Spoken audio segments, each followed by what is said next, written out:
அடுத்து 1605 முதல் 1627 வரை. அக்பருக்கு பின் அவருடைய மகன் சலீம் நூருதீன் ஜஹாங்கீர் என்ற பட்ட பெயருடன் அரியணை ஏறினார். இவர் அரசனானதை எதிர்த்து இவருடைய மூத்த மகன் இளவரசர் குஸ்ரு சீக்கிய குரு அர்ஜுன் தேவியின் ஆதரவோடு கழகத்தில் இறங்கினார். கழகம் ஒடுக்கப்பட்டு இளவரசர் குஸ்ரு கைது செய்யப்பட்டு விழிகள் அகற்றப்பட்டன. கழகத்தை தூண்டியதாக குரு அர்ஜுன் தேவ் கொல்லப்பட்டார். வங்காளத்தில் தனக்கு எதிராக கழகம் செய்த ஆப்கானியரான உஸ்மான் கான் என்பவரை ஜஹாங்கீர் பணிய வைத்தார். ராணா உதய்சிங், ராணா பிரதாப் சிங் ஆகியோர் காலத்தில் முகலாயருக்கு அடிபணிய மறுத்த மேவார் ராணா உதய்சிங்கின் பேரன் ராணா அமர்சிங்கிற்கு எதிராக தனது மகன் இளவரசர் குர்ராம் பின்னாளில் பேரரசரான ஷாஜகான் தலைமையில் படையெடுப்பு நடத்தி ஒழுங்குக்கு கொண்டுவரப்பட்டது. பின்னர் அவர்களிடையே மேற்கொள்ளப்பட்ட ஒப்பந்தத்தின் அடிப்படையில் அமர்சிங் ஜஹாங்கீரின் மேலதிகாரத்தை ஏற்றுக்கொண்ட அரசராக தனது பகுதிகளை ஆண்டார். 1608 தக்கான அரசான அகமது நகர் மாலிக் ஆம்பரின் தலைமையின் கீழ் தன்னை சுதந்திர அரசாக அறிவித்தது. அகமது நகரை இளவரசர் குர்ரம் கைப்பற்ற மேற்கொண்ட பல முயற்சிகள் கடைசியில் தோல்வியில் முடிந்தது. 14 மாத கால முற்றுகைக்கு பின்னர் காங்க்ரா கோட்டையை கைப்பற்றுவதில் வெற்றி பெற்றார். 1595 பாரசீகர்களிடமிருந்து அக்பரால் கைப்பற்றப்பட்ட காந்தகாரை 1622 பாரசீக அரசர் ஷா அப்பாஸ் மீட்டிருந்தார். ஜஹாங்கீர் அதை மீண்டும் கைப்பற்ற விரும்பினார். ஆனால் இளவரசர் குர்ரம் மேற்கொண்ட கிளர்ச்சியின் காரணமாக அதை அவரால் செய்ய இயலவில்லை. ஜஹாங்கீரின் ஆட்சி வில்லியம் ஹாக்கின்ஸ் மற்றும் சர் தாமஸ் ரோ என்ற இரு ஆங்கிலேயரின் வருகைக்கு சாட்சியமானது. இந்தியாவில் ஆங்கிலேய வணிக குடியேற்றம் ஒன்றை நிறுவுவதற்கு பேரரசின் அனுமதியை முதலாமவரால் பெற இயலவில்லை. ஆனால் தாமஸ் ரோ இங்கிலாந்து அரசர் முதலாம் ஜேம்ஸ் அனுப்பிய தூதுவராய் சூரத் நகரில் ஒரு வணிக குடியேற்றத்தை அமைத்துக் கொள்வதற்கான அனுமதியை பேரரசிடம் பெறுவதில் வெற்றி பெற்றார். ஜஹாங்கீர் அரசு விஷயங்களை காட்டிலும் கலை, ஓவியம், தோட்டம், மலர்கள் ஆகியவற்றில் அதிக ஆர்வம் கொண்டிருந்தார். இதன் காரணமாக அரசரின் பாரசீக மனைவி மெகரூன்சியா ஜஹாங்கீரால் நூர்ஜஹான் என பெயரிடப்பட்டவர். அரியணையின் பின்னே உண்மையான அதிகாரம் கொண்டவராக திகழ்ந்தார். நூர்ஜஹான் மேற்கொண்ட அரசியல் சூழ்ச்சிகளின் காரணமாக இளவரசர் குர்ரம் தனது தந்தைக்கு எதிராக கிளர்ச்சி செய்தார். ஆனால் ஜஹாங்கீரின் விசுவாசமிக்க தளபதி மகபத் கான் மேற்கொண்ட முயற்சிகளால் வெற்றி பெற இயலாத நிலையில் குர்ரம் தக்காணம் திரும்பினார். பின்னர் நூர்ஜஹானின் சதி நடவடிக்கைகளின் காரணமாக மகபத் கான் கழகத்தில் இறங்க அக்கழகம் நூர்ஜஹானால் திறமையுடன் கையாளப்பட்டதால் மகபத் கானும் தக்காணம் சென்று குர்ரமுடன் கைகோர்த்தார். ஜஹாங்கீர் இருந்தவுடன் நூர்ஜஹான் தன் மருமகன் சாரியர் என்பவருக்கு மணிமூடி சூட்ட முயன்றார். ஆனால் நூர்ஜஹானின் சகோதரரும் குர்ரமின் மாமனாருமான ஆசப் கான் மேற்கொண்ட முயற்சிகளால் குர்ரம் ஷாஜகான் என்ற பெயருடன் அடுத்த முகலாய அரசராக அரியணை ஏறினார். 10 ஆண்டுகள் நாட்டை ஆண்ட நூர்ஜஹான் 1627 ஜஹாங்கீரின் இறப்புக்கு பின்னர் அதிகாரத்தையும் செல்வாக்கையும் இழந்தார். மாலிக் ஆம்பர் எத்தியோப்பியாவிலிருந்து இந்தியாவுக்கு ஒரு அடிமையாக கொண்டு வரப்பட்ட மாலிக் ஆம்பர் பல இடங்களில் மாறி இறுதியாக அகமது நகர் அரசின் பிரதம மந்திரியான செங்கிஸ்கானிடம் வந்து சேர்ந்தார். மாலிக் ஆம்பர் அரசியல் விவேகம், இராணுவம் மற்றும் நிர்வாக விஷயங்களை செங்கிஸ்கானிடமிருந்து கற்றுக்கொண்டார். செங்கிஸ்கானின் மரணத்திற்கு பின்னர் அவருடைய மனைவி மாலிக் ஆம்பரை சுதந்திர மனிதராக்கினார். கடுமையான உழைப்பின் மூலம் பல்வேறு பொறுப்புகளில் பணியாற்றி இறுதியாக தென்னிந்திய சுல்தானியங்கள் ஒன்றின் இராணுவ தளபதியாகவும் பகர ஆளுநராகவும் ஆனார். தக்காணத்தில் முஸ்லிம்களும் மராத்தியர்களும் தங்கள் அரசியல் மற்றும் வட்டார தனித்தன்மைகளை பாதுகாக்கும் முயற்சியில் ஒருங்கிணைந்து முகலாயரின் மேலாதிக்கத்தை எதிர்த்தனர். இம்முயற்சியின் பின்னே மூளையாக செயல்பட்டவர் மாலிக் ஆம்பர். 1626 மே 14 மாலிக் ஆம்பர் தன்னுடைய 78ஆம் ஆண்டில் மரணமடைந்த போது அவரால் பயிற்றுவிக்கப்பட்ட மராத்தியர்கள் ஓர் அங்கீகரிக்கப்பட்ட சக்தியாக மாறினர். ஷாஜகான் 1627 முதல் 1658 வரை. ஷாஜகான் ஆக்ராவில் அரியணை ஏறிய போது அவருடைய நிலை பாதுகாப்பானதாக சவால்களற்றதாகவும் இருந்தபோதிலும் பேரரசின் நடப்பு நிகழ்வுகள் கவனத்தை கோரின. தெற்கு பிராந்தியங்களின் ஆளுநராக இருந்த கான்ஜகான் எனும் பட்டப்பெயர் கொண்ட ஆப்கானிய பிர்லோடி பகைமை பாராட்டினார். தக்கான அரசிலிருந்து அவரை இடமாற்றம் செய்து ஷாஜகான் ஆணை பிறப்பித்திருந்தும் அவர் அகமது நகர் சுல்தானான 2ஆம் மூர்தசா நிஜாம் ஷாவுடன் இணைந்து ஷாஜகானுக்கு எதிராக சதிகளில் ஈடுபட்டார். நிலைமை தீவிரமடைந்ததை தொடர்ந்து ஷாஜகான் தானே நேரடியாக தக்காணத்திற்கு விரைந்தார். புதிதாக பதவியில் அமர்த்தப்பட்ட தக்கான ஆளுநர் ஆசம் கான் எனும் பட்டத்தை பெற்ற இராதத் கான் பேரரசின் படைகளுக்கு தலைமையேற்று பால்காட் பகுதிகளை தாக்கினார். பேரரசின் படைகளால் ஏற்பட்ட அழிவுகளை கண்ட மூர்தசா கான்ஜகானுடான தனது போக்கை மாற்றிக்கொண்டார். இதனால் கான்ஜகான் தௌலபாத்திலிருந்து தப்பி மாலும் சென்றார். ஆனால் முடிவில் கைது செய்யப்பட்டு கொல்லப்பட்டார். தக்காணத்தில் அமைதி திரும்பியது. ஷாஜகான் தக்காணத்தை விட்டு செல்லும் முன்பாக அப்பகுதியை தௌலதாபாத் உள்ளிட்ட அகமது நகர், காண்டேஸ், பெரார், தெலுங்கானா என 4 மாநிலங்களாக பிரித்தார். அந்நான்கு மாநிலங்களுக்கும் ஆளுநராக 18 வயது நிரம்பிய தனது மகன் அவுரங்கசீப்பை நியமித்தார். தக்காணம் இவ்வாறாக ஷாஜகான் காலத்தில் முகலாய பேரரசின் ஆற்றல் மிக்க கட்டுப்பாட்டின் கீழ் கொண்டு வரப்பட்டது. முகலாயருக்கு வலுவான போட்டியாளர்களாக திகழ்ந்த அகமது நகர் மாலிக் ஆம்பரின் கடுமையான எதிர்ப்பையும் மீறி பேரரசோடு இணைக்கப்பட்டது.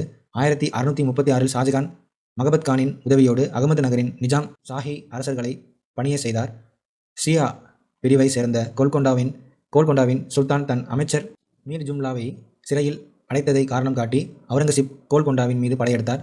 உடன்படிக்கை ஒன்றும் மேற்கொள்ளப்பட்டது. அதன்படி குதுப் ஷாஹி அரசர் முகலாய பேரரசுக்கு கட்டுப்பட்ட சிற்றரசானது தக்கான சுல்தானியம் மகாராஷ்டிரா, ஆந்திரா ஆகியவற்றின் பெரும் பகுதியையும் கர்நாடகத்தின் ஒரு பகுதியையும் கொண்டிருந்த பாமினி சுல்தானியம் ஒரு நூற்றாண்டு காலம் செல்வ செழிப்போடு இருந்து பின்னர் சிதைவுற்றது. வலிமை வாய்ந்த பிரபுக்கள் கோல்கொண்டா, குதுப் ஷாஹி பீஜப்பூர், அடில் ஷாஹி பெரார், இமத் ஷாஹி பீடார், ஃபரித் ஷாஹி அகமது நகர், நிஜாம் ஷாஹி ஆகிய இடங்களில் புதிய அரசுகளை தோற்றுவித்தனர். இவை அனைத்தையும் கூட்டாக தக்கான சுல்தானியம் என்றழைக்கப்பட்டது. 1638 ஷாஜகான் பாரசீக பேரரசில் அரங்கேற்றிய அரசியல் சூழ்ச்சிகளை பயன்படுத்தி அக்பரால் கைப்பற்றப்பட்டு ஜஹாங்கீரால் இழக்கப்பட்ட காந்தகாரை கைப்பற்றி இணைந்து கொண்டார். போர்த்துகீசியர் கோவாவில் ஒரு ஆளுநரை கொண்டிருக்கும் அதிகாரத்தை பெற்றிருந்தாலும் வங்காளத்தில் தங்களது குடியிருப்புகளை தொலைதூரத்தில் இருந்த ஹூக்ளியில் பெற்றிருந்தனர். ஷாஜகான் இப்போர்த்துகீசியரை அவர்களின் குடியிருப்புகளிலிருந்து துரத்தும்படி வங்காள ஆளுநருக்கு உத்தரவிட்டார். ஹூக்ளியில் இருந்த 200 போர்த்துகீசியர் 600 இந்திய அடிமைகளுக்கு சொந்தக்காரர்களாக இருந்தனர். அவர்களில் பலரை போர்த்துகீசியர் கட்டாய மதமாற்றம் செய்து கிறிஸ்தவராக்கினர்.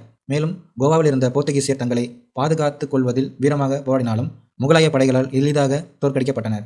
1641 ஷாஜகானின் அமைச்சரும் மாமனாருமான ஆசப் கான் மரணமடைந்தார். ஆப்கானின் தமக்கையும் ஷாஜகானின் முன்னாள் எதிரியுமான நூர்ஜஹான் 1645 டிசம்பர் வரை உயிரோடு இருந்தார். ஓய்வு பெற்ற பின் அவர் வேறு பிரச்சனைகள் எதுவும் ஏற்படுத்தவில்லை.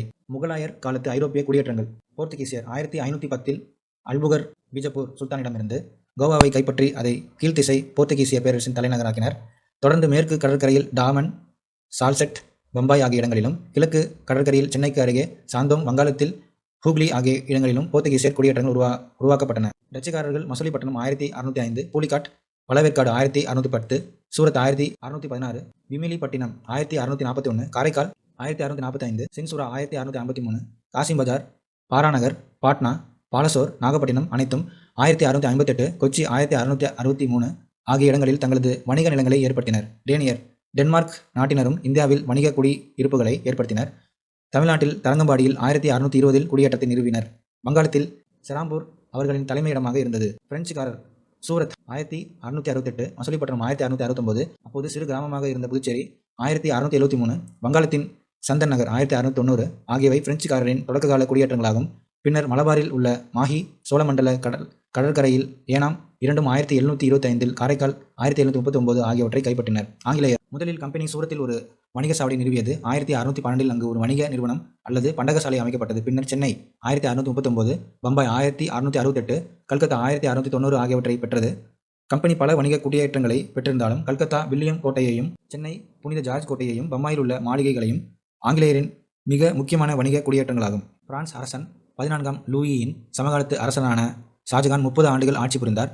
இவருடைய காலத்தில்தான் அரசருக்காக புகழ்பெற்ற மைலாசனம் செய்யப்பட்டது. பெர்னியர் பிரெஞ்சு மருத்துவர் பயணி, தாவர்னியர் பிரெஞ்சு வைர வியாபாரி பயணி, மாண்டெல்சோ ஜெர்மன் பயணி மற்றும் துணிச்சல் வீரர், பீட்டர் முண்டி இங்கிலாந்து வணிகர், மனுச்சி இத்தாலிய எழுத்தாளர் மற்றும் பயணி ஆகிய ஐரோப்பியர்கள் ஷாஜகானின் ஆட்சி காலத்தில் இந்தியாவிற்கு வந்தனர். இந்தியா குறித்த விரிவான விவரங்களை எழுதி சென்றனர். ஷாஜகானின் இறுதி நாட்களில் அவரது 4 மகன்களிடையே அரியணைக்கான போட்டி ஏற்பட்டது. மூத்த மகன் சாராஷுகோ அரசனாவதை ஷாஜகான் விரும்பினார். சாராஷுகோ பட்டத்து இளவரசனாக அறிவிக்கப்பட்டதால் மற்ற சகோதரர்கள் வெறுப்பு கொண்டனர். 3வது மகனான அவுரங்கசீப் மனிதர்களையும் சூழ்நிலைகளையும் சரியாக எடை போடுபவராகவும் சிறந்த திட்டமிடல் கொண்டவராகவும் இரக்கமற்றவர்களாகவும் இருந்தார். தாராஷுகோ சன்னி இஸ்லாமிய பிரிவை சேர்ந்தவராயினும் சூப்பி தத்துவங்களின் மேல் ஆர்வம் கொண்டிருந்தார். ஷாஜகானின் 4 மகன்களிடையே நடைபெற்ற வாரிசுரிமை போரில் 3வது மகன் அவுரங்கசீப் வெற்றி பெற்றார். ஷாஜகானை வீட்டு சிறையில் அடைத்த அவுரங்கசீப் முகலாய பேரரசாக முடிசூட்டி கொண்டார். மனமுடைந்து போன ஷாஜகான் ஒரு அரண்மனை கைதியாகவே 1666 ஜனவரி மாதம் மரணமடைந்தார். தாஜ்மஹாலில் அவரது மனைவியின் அருகே நல்லடக்கம் செய்யப்பட்டார். தில்லி அரியணைக்காக வாரிசுரிமை போரில் அவுரங்கசீப்பிடம் தோற்றுப்போன தாராஷுகோ தத்துவஞான இளவரசர் என அறியப்பட்டார். பல்வேறு பண்பாடுகளை உரையாடலுக்கு உட்படுத்திய அவர் இந்து மதத்திற்கும் இஸ்லாமியத்திற்கும் இடையே நெருங்கிய தொடர்புகள் இருப்பதை கண்டறிந்தார். சமஸ்கிருத மொழியில் அமைந்த உபநிடதங்களை பாரசீக மொழிகளில் மொழிபெயர்த்தார். அவுரங்கசீப் 1658 முதல் 1707. அவுரங்கசீப் ஆலம்கீர் உலகை வெல்பவர். வாரிசுரிமை போரில் அரியணைக்காக தன்னோடு போட்டியிட்ட தாராஷுகோ, ஹிஜா, முராத் ஆகியோரை வெற்றி கொண்டு 1658 அரியணை ஏறினார். அவருடைய 50 ஆண்டுகால ஆட்சியை சரிபாதியாக பிரித்து பார்க்கலாம். முதல் 25 ஆண்டுகள் வட இந்திய அரசியலில் பெரும்பாலும் ஈடுபட்டிருந்தார். தக்கான பகுதி அவருடைய ஆளுநர்களின் கைகளில் விடப்பட்டிருந்தன. 1681 அவருடைய மகன்களில் ஒருவரான இளவரசர் அக்பர் மேற்கொண்ட கிளர்ச்சியின் காரணமாய் அவர் தக்காணம் செல்ல நேர்ந்தது. மீண்டும் அவர் தில்லிக்கு திரும்பவே இல்லை. ஏமாற்றமடைந்த மனநிலையில் 1707 அவர் அகமது நகரில் காலமானார். தாஜ்மஹால் முகலாய கட்டட கலையின் சிறப்புமிக்க வடிவமாகும். அது இந்திய பாரசீக இஸ்லாமிய கட்டட கலைகளின் கூட்டு கலவையாகும். 1612 திருமணமானதில் தொடங்கி 1631 குழந்தை பேரின் போது மரணமடையும் வரை இணை பிரியாமல் உற்ற துணையாய் இருந்த தனது மனைவி மும்தாஜுக்கு அலியா புகழை அளிப்பதற்காக ஷாஜகான் தாஜ்மஹாலை கட்டினார். பாரசீக வம்சாவளியை சேர்ந்த இந்தியராகிய உஸ்தத் அகமத் லஹாவ்ரி என்பவர் தலைமை கட்டடக்கலை நிபுணராக இருந்தாலும் இவ்வளாகத்திற்கான வரைபடத்தை தயாரித்த பெருமை இக்காலகட்டத்தை சேர்ந்த கட்டடக்கலை நிபுணர்களை சாரும். இவ்வளாகம் தலைவாயில், தோட்டம், மசூதி, கல்லறை மாடம், மினார் என்றழைக்கப்படும் 4 கோபுரங்கள் ஆகிய அனைத்தும் ஒருங்கிணைக்கப்பட்டு தனித்தன்மை வாய்ந்ததாக வடிவமைக்கப்பட்டது. 1632இல் கட்டட வேலைகள் தொடங்கின. இந்தியா, பாரசீகம், உதுமானிய பேரரசு, ஐரோப்பியா ஆகியவற்றிலிருந்து 20,000க்கும் மேற்பட்ட தொழிலாளர்கள் கல்லறை மாடப்பணியை 1638 முதல் 39இல் முடிப்பதற்காக பணியமர்த்தப்பட்டனர். அருகையில் உள்ள ஏனைய கட்டடங்கள் 1643இல் முடிவடைந்தன. அலங்கார வேலைகள் குறைந்தபட்சம் 1647 வரை தொடர்ந்தது. முகலாய பேரரசின் எல்லைகளை விரிவடைய செய்வ படையெடுப்புகளை அவுரங்கசீப் மேற்கொண்டார். வடமேற்கிலும் வடகிழக்கிலும் அவர் மேற்கொண்ட போர்களால் கருவூலம் வறண்டு போனது. இவருடைய தந்தையார் காலத்திலேயே நிலவரியானது விளைச்சலில் 1/3 ஒரு பங்கு என்ற நிலையிலிருந்து சரிபாதி என உயர்த்தப்பட்டது. அவுரங்கசீப் மேற்கொண்ட நீடித்த போர் நடவடிக்கைகள் விவசாயிகளின் மீது அதிகமான வரிகளை சுமத்தும் தேவையை ஏற்படுத்தின. தொடக்கத்தில் ஷாஜகானாபாத் அவரின் தலைநகராக அமைந்தது. ஆனால் 20 ஆண்டுகளுக்கு பின்னர் தனது நீண்ட படையெடுப்புகளின் போது அவுரங்கசீப் எங்கெல்லாம் முகாமிட்டாரோ அவ்விடங்களுக்கு தலைநகர் மாறியது. வட இந்தியாவில் அவுரங்கசீப்பிற்கு 3 மிக முக்கிய கிளர்ச்சிகள் அரங்கேறின. ஜாட் மதுரா மாவட்டம், சத்னாமியர் ஹரியானா பகுதி, சீக்கியர் ஆகியோர் கலகம் செய்தனர். ஜஹாங்கீர் ஷாஜகான் காலத்திலேயே தொடர்ந்து கலகம் செய்யும் இயல்பினை கொண்ட ஜாட்டுகளின் 1669ஆம் ஆண்டு கலகம் தற்காலிகமாக ஒடுக்கப்பட்டாலும் அவுரங்கசீப்பின் இறப்பிற்கு பின்னரும் அவர்கள் கட்டுக்கடங்காதவர்களாகவே இருந்தனர். சத்னாமியரின் கிளர்ச்சியானது உள்ளூர் இந்து ஜமீன்தாரிகளின் உதவியோடு ஒடுக்கப்பட்டது. சீக்கியர் கழகமானது அதிகாரபூர்வமாக சீக்கிய குரு என்ற பதவியை வகித்து வந்த சீக்கிய குரு தேஜ் பகதூருக்கு எதிராக அப்பதவியின் மீது உரிமை பாராட்டிய ராம் ராய் மேற்கொண்ட சூழ்ச்சிகளின் காரணமாய் வெடித்தது. இறுதியில் சீக்கியரின் 9வது குருவான தேஜ் பகதூர் கொல்லப்பட்டதோடு கிளர்ச்சி முடிவுற்றது. அனைத்து வகைகளை சேர்ந்த இந்துக்களின் மீதும் ஜஸ்யா வரி விதிக்கப்பட வேண்டுமென அவுரங்கசீப் மேற்கொண்ட முடிவு அதுவரை பேரரசிற்கு விசுவாசத்துடன் சேவை செய்து வந்த ராஜஸ்தானத்து தலைவர்களிடையே கிளர்ச்சி மனநிலையை உருவாக்கியது. மார்வாரில் ஜஸ்வந்த் சிங்கின் மரணத்தை தொடர்ந்து வாரிசுரிமை சிக்கல் ஏற்பட்டது. இச்சிக்கலில் அவுரங்கசீப் தலையிட்டு ஜஸ்வந்த் சிங்கின் பேரனான இந்திரசிங் என்பவரை பெயரளவிற்கு அரச பதவியில் அமர்த்த மேற்கொண்ட முயற்சியை ஜஸ்வந்த் சிங்கின் மனைவி ராணி ஹாடி வெறுத்தார். இது தொடர்பாக ராத்தோர் ரஜபுத்திரரின் உதவியோடு மேற்கொள்ளப்பட்ட கிளர்ச்சி ஒடுக்கப்பட்டது. மார்வார் அரசியலில் அவுரங்கசீப் தலையிட்டதால் வெறுப்பு கொண்ட மேவாரின் ராணாவான ராஜ்சிங் கழகத்தில் ஈடுபட்டார். இக்கிளர்ச்சியை அவுரங்கசீப்பின் மகன் இளவரசர் அக்பர் ஆதரித்தார். இருந்தபோதிலும் முகலாய படைகளுக்கு ராணா இணையானவர் அல்ல என்பதால் கொரில்லா போர் முறையை கையாண்டு 1680இல் தான் மரணமடையும் வரை ராணா போராடினார். 1681இல் மேவாரின் புதிய ராணாவாக பதவியேற்ற ராணா ஜெய்சிங் அவுரங்கசீப் ஒரு அமைதி உடன்படிக்கையை கையெழுத்திட்டார். அவுரங்கசீப்பின் தக்கான கொள்கையானது வளர்ந்து வந்த மராத்தியரின் செல்வாக்கை கட்டுப்படுத்துவது.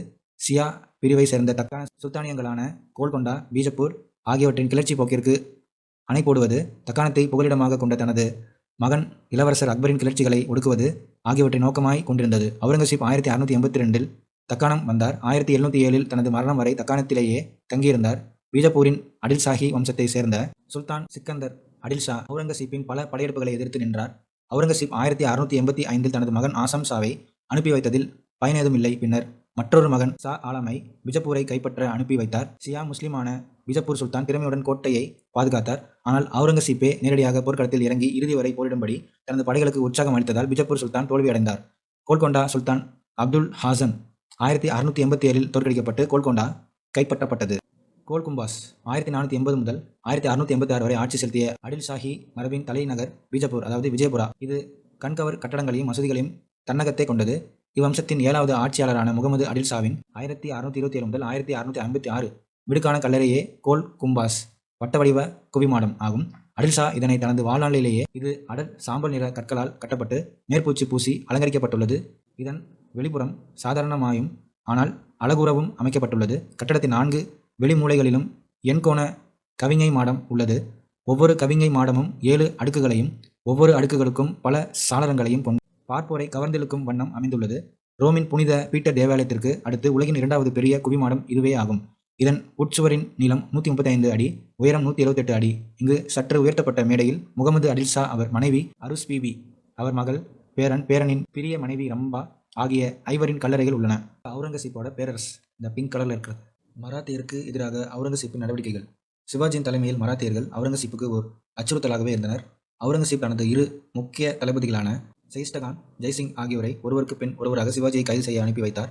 ஜெய்சிங் சிவாஜியை கைது செய்து தில்லிக்கு அழைத்து சென்றார். ஆனால் அங்கிருந்து தப்பிய சிவாஜி மீண்டும் தக்காணத்தை அடைந்தார்.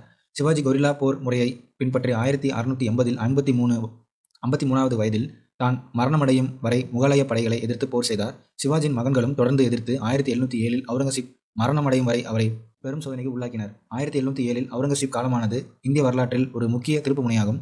ஏனெனில் அடுத்த 150 ஆண்டுகளுக்கு வலிமை குன்றிய வழித்தோன்றல்களால் அது ஆளப்பட்ட போதும் அவுரங்கசீப் மரணமடைந்த போதே முகலாய பேரரசு முடிவுக்கு வந்துவிட்டது. அவுரங்கசீப்பின் பிற நடவடிக்கைகள். அரியணை போட்டியில் தனக்கு எதிரான முக்கிய போட்டியாளரான தனது சகோதரர் தாராஷுகோவுக்கு சீக்கியர் உதவினர் என்ற காரணத்திற்காக அவர்களின் மீது அவுரங்கசீப் வெறுப்பு கொண்டார். அவுரங்கசீப்பின் உத்தரவின்படியே குரு தேஜ் பகதூர் கொல்லப்பட்டார்.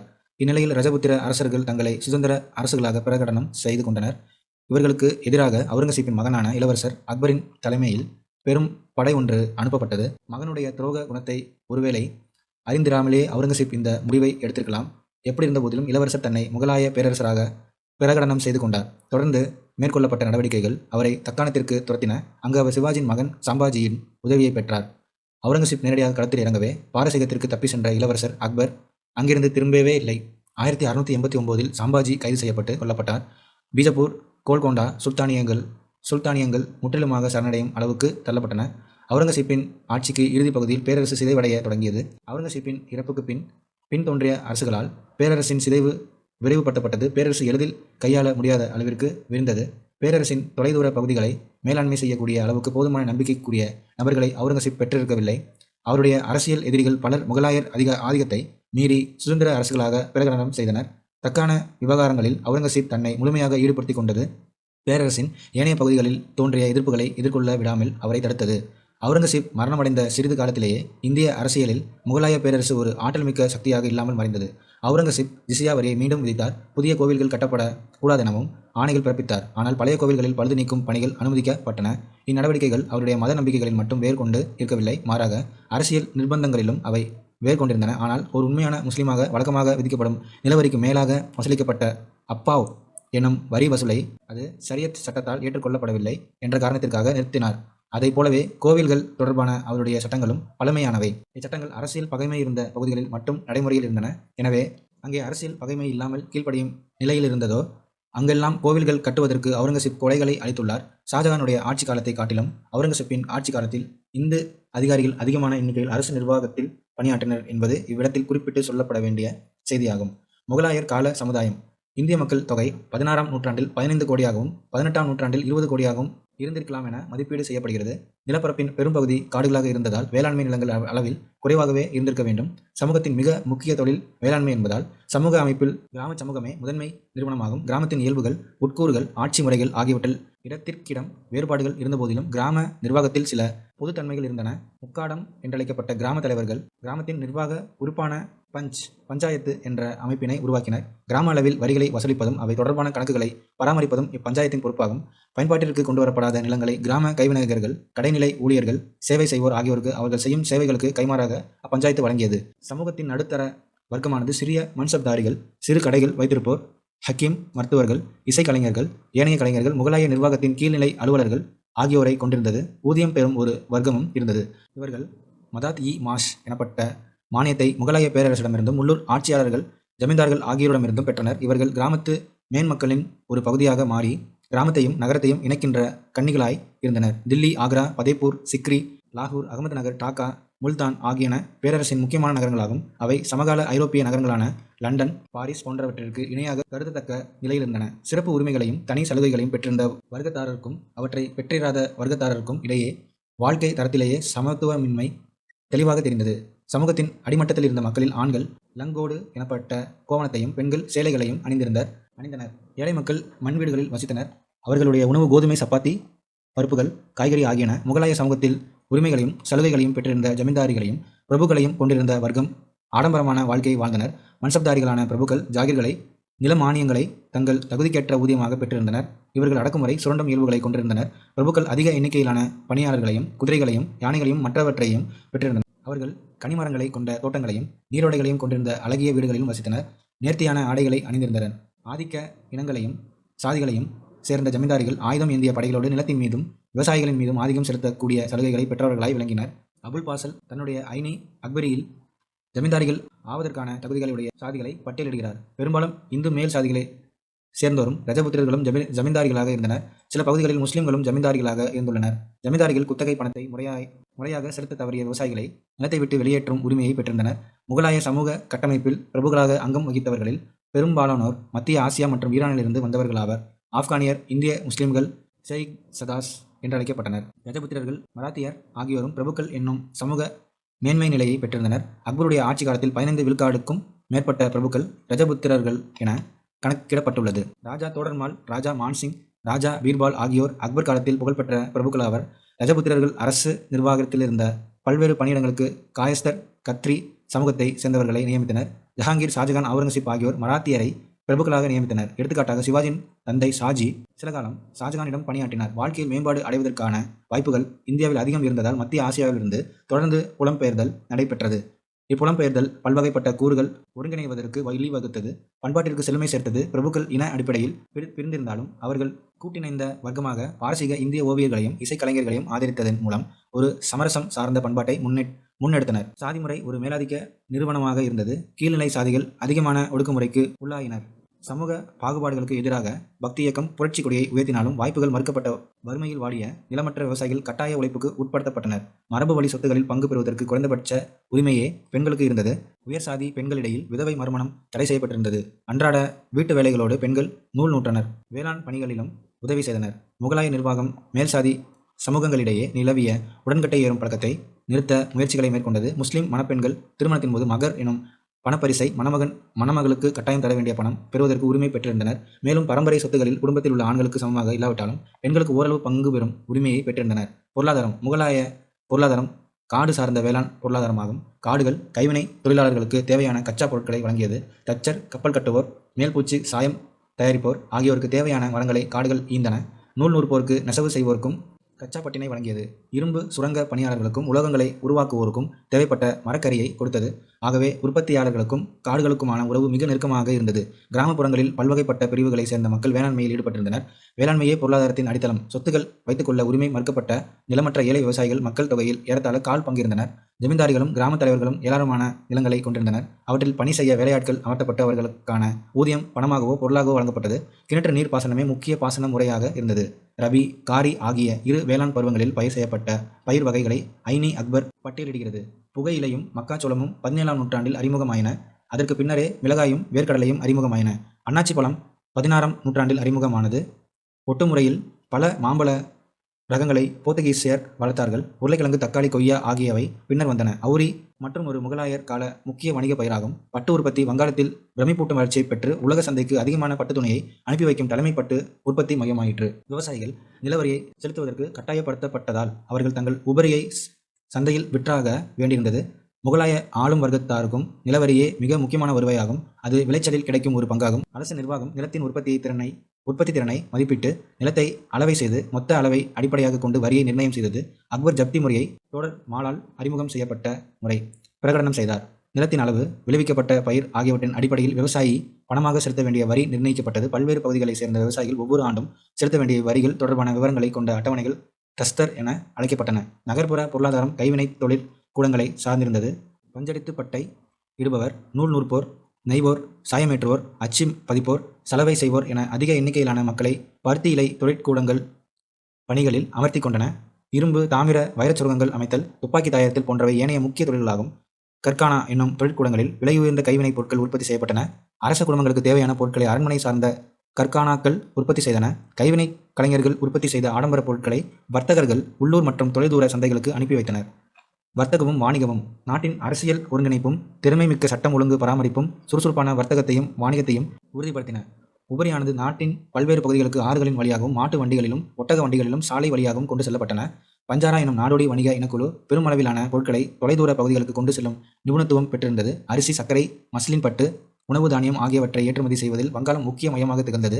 சோழமண்டல கடற்கரை தனது பருத்தி துணி உற்பத்திக்காக புகழ் பெற்றிருந்தது. காஷ்மீர் சால்வைகளும் தரைவிரிப்புகளும் கைவினைப் பொருட்களின் உற்பத்திக்கு பெயர் பெற்றிருந்த லாகூரிலிருந்து விநியோகமாகின. பொருட்கள் இடம்பிட்டு இடம் செல்வதற்கு உண்டி என்றழைக்கப்பட்ட கடன் பத்திரங்கள் உதவின.